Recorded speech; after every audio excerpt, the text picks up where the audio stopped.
follow-up. Isang follow-up na lang to. This is related to this. Naniniwala ho ba kayo sa participation ng public as far as transparency is concerned? Sa lahat ng mga proyekto na gagawin ho ng administrasyon ninyo sa susunod, ilalatag niyo ho ba sa publiko at malalaman sa mga rehiyon, probinsya, munisipyo, syudad? Nang sa ganoon makita ho ng publiko na andoon din ho yung mga sinasabing watchdog at makakatulong ho, ma-shorten ho yung sinasabing impediments tulad na sinasabi niyo nga ho, na parang I see confusion, I see uncertainty, pero wala hong malinaw ho na solusyon going towards na sinasabi niyong tuwid na daan. Yung maikling sagot doon ay yes, absolutely yes. At natutuwa ko dahil actually, hindi lang na aantayin ko pa na sakaling manungkulan ako, ginagawa ko na sa ngayon or nagawa ko na nung ako'y nasa DILG. In fact, kung tutunghayan po ninyo yung inyong, sa inyong website, yung DILG, lahat po ng project ng DILG, meron po tayong kaugnayan sa simbahan at sa kabaranggayan. Ang pangalan po niyan ay UBAS, Ugnayan ng Barangay at Simbahan, na kung saan binigyan natin ng hard copy, papel, ang bawat diocese kung saan, ano at anong halaga nitong project na ito. Binigyan din natin sila ng USB drive para sa kanya-kanyang computer ay makikita nila ito. Binigyan din natin ng website para kahit walang USB drive at walang papel ay mapupuntahan nila ang website na ito at makikita.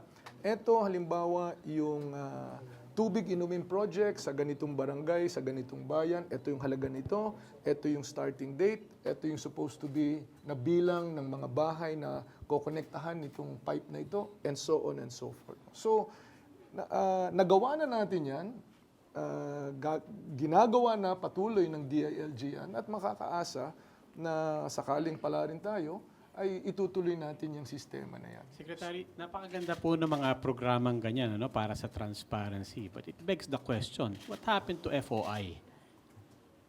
It's in Congress. Why hasn't it been passed? I think that the congressmen have had several hearings in committee, I'm not sure if it's on the floor, and so they're debating the matter, I would think. Yes, but it goes back to the same question as Ben. Is 6 years not enough to pass a cornerstone legislation that you and the Daang Matuwid tandem promised? Well, there are many versions that were filed of the FOI. I'm Yes, sure sir, that just to be clear, I'm asking about the Malacanang version. By the second year, people were clamoring, where is FOI? And the palace said, we have to discuss with the legislators and so on, because we need something palatable across the spectrum. Because you don't understand politics, it's much more messy. That was granted. So I'm talking about the Malacanang version. I'm talking about the compromise version that Malacanang said will be passed. And at the very least, the version that Pinoy promised to the World Bank in the meeting last year, when he said, I guarantee it will be passed within my administration. well, it's still not yet the end of his administration, so let's give him the time to finish. You're saying the FOI will pass? Well, I am for the FOI. I don't know exactly what the provisions are of the current version. I know, for example, that there are members of the legislature who want a counterpart right to reply, and other amendments that are not acceptable, and yet these are at the forefront of the discussions at the floor or at the committee level. So I am for FOI. If it's not passed in this Congress, I would continue to be in favor of it and support it. In that There's sense, sir, nothing like sunshine to kill germs. Yes. So para sa akin, information is like sunshine, it's like a ray of light. No? And- Whether it is in providing the citizenry, the church, NGOs, the media, a copy of all of these projects, I would be in favor of that. And we are allies in that as well, sir. But the question also is, if it for a cornerstone promise, is this not a failed promise on the part of the Matuwid, a hugely ironic one. You would acknowledge that. And secondly, No, excuse me, I'm sorry. It's you who are calling it Okay, a failed promise. okay. I don't acknowledge that. okay, Yeah. but the fact is this is something that Pinoy had promised, and if by next year it is not, then that will be a failed promise. Well, I mean, let's look at it when that time comes. As I said, the president, I myself am in favor of greater transparency, whether that be in FOI or in some other measure or in a combination of measures. I think that we've held ourselves up to a standard of transparency. Now, whether the be-all and end-all for you to judge whether we are transparent or not is the passage of that measure, I dispute that. My point is, we are in favor of it. There are some killer provisions. What if, I wonder how you would react. For example, there is a provision right now that they're battling over that says for every 1 minute report that says Congressman X is this, you have to give Congressman X the same minute to reply. That's the right to reply. We have made our position Well, clear on yeah, that. so We are that's- against it. Sir, may we know your position on Okay. that? Yeah, What's my position? What is your On the right of position on reply. right of I reply? think that the courts and the system in place is not to fight the battle in the media, but to fight it in the whatever the process might be.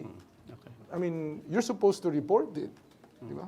So if the court says not guilty, then the same prominence of not guilty should be put at the same as the report of charged, di ba? I mean, So you're talking about similar space, similar airtime, similar amount of airtime? I think I'm Wouldn't it be talking about tantamount fairness. to- You know, I mean, I recall a U.S. Supreme Court justice when discussing pornography said, you may not know it, you may not be able to define it, but we'll certainly Yeah, know but it it's there. when we see it, Yeah. right? Yes, sir. So I think what's important is fairness. Yes, sir. But fairness is not necessarily measured in terms of volume or in terms of.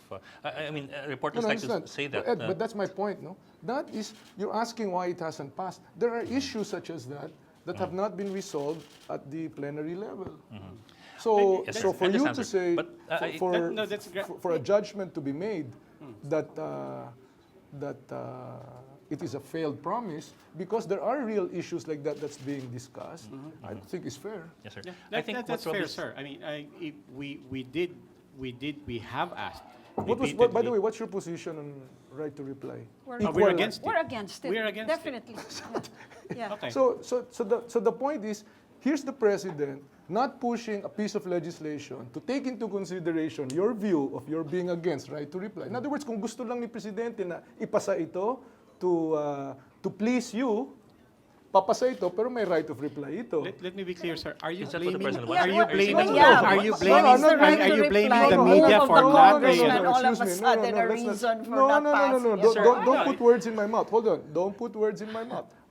What I'm saying is there are legitimate issues for why this thing has not passed. And sir, I'm not questioning that. Then In the that's same way fine. that nobody has said that building a highway is easy.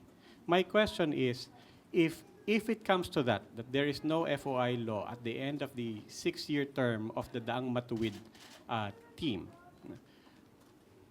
at least for the advocates of FOI, why should you be given the benefit of the doubt for another 6 years to pass FOI? You had 6 years. It just goes back to the same question of Ben Tulfo. Is 6 years not enough?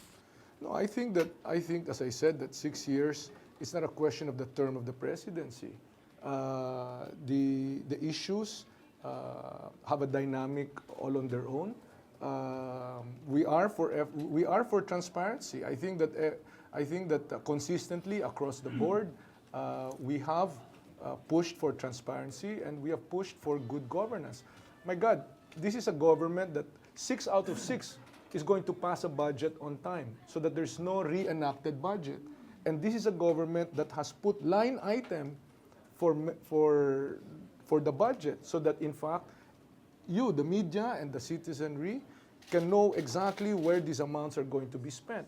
I think that is also a measure of the efforts at transparency, even if this particular piece of legislation is still being debated in the legislature.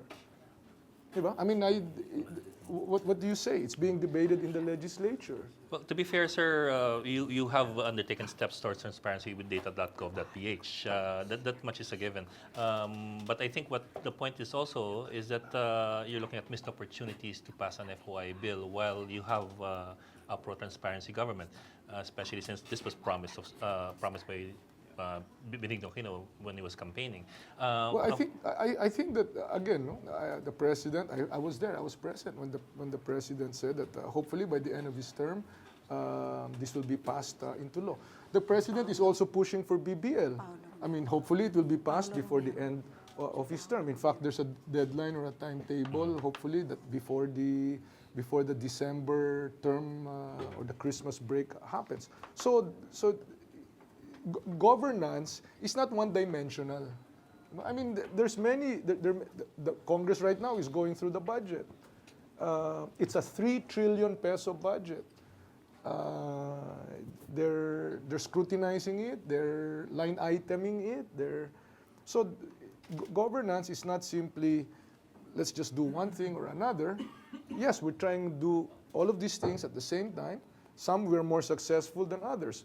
Nonetheless, we are for transparency, and as the president had said when he was campaigning and has also reiterated in the course of his term, that he hopes that the FOI bill will pass.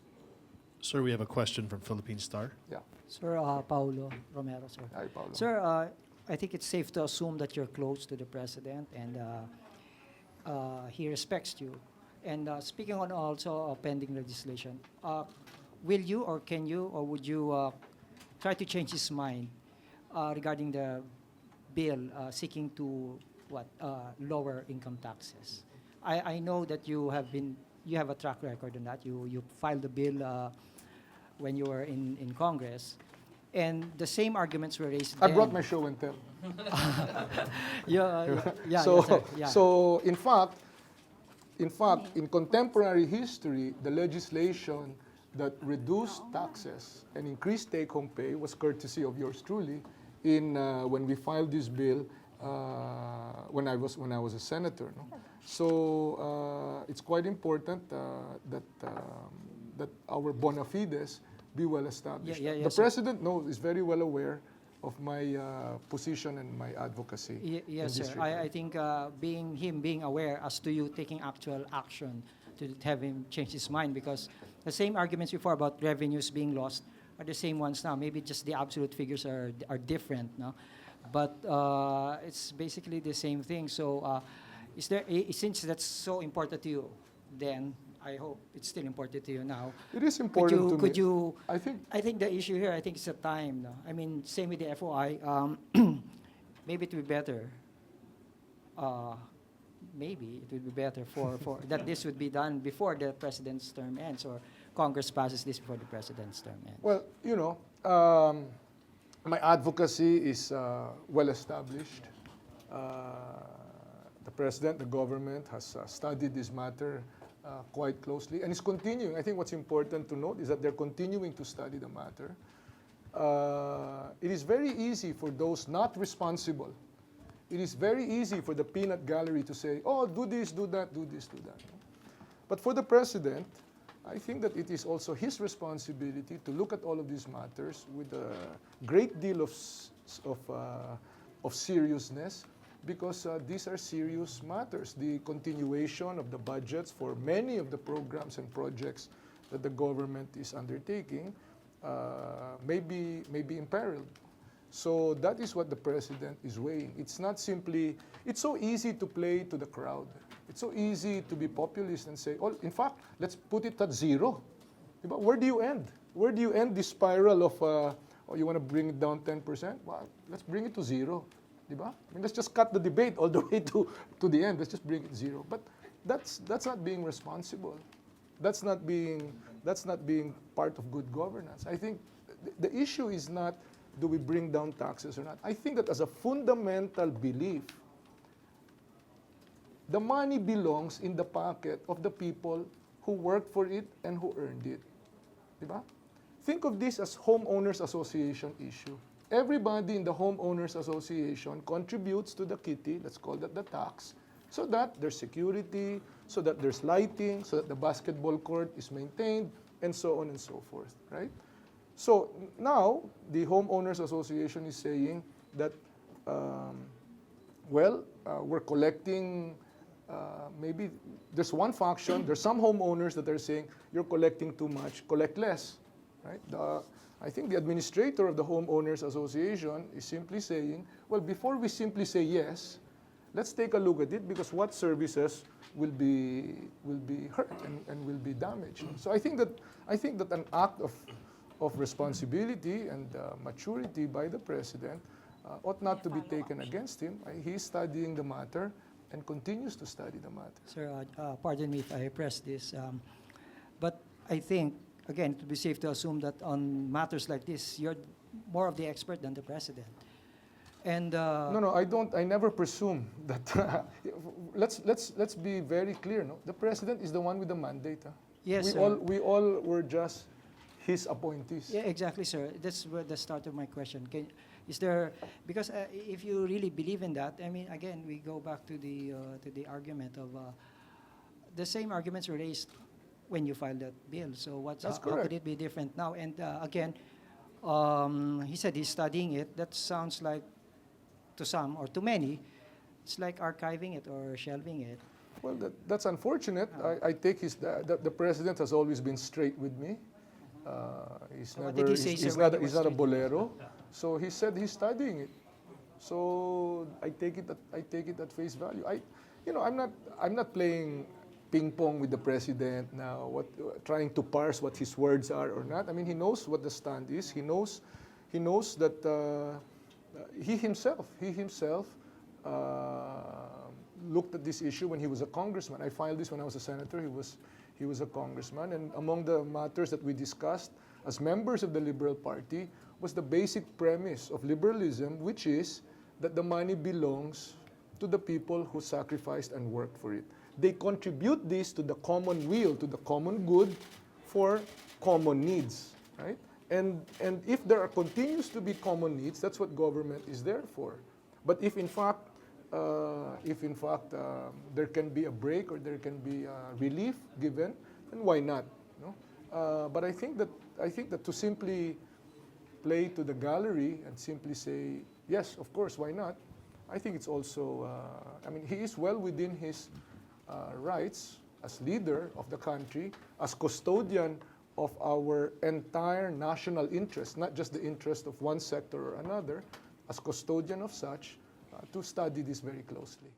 Be sure to come back. News 5 everywhere. Copyright 2015.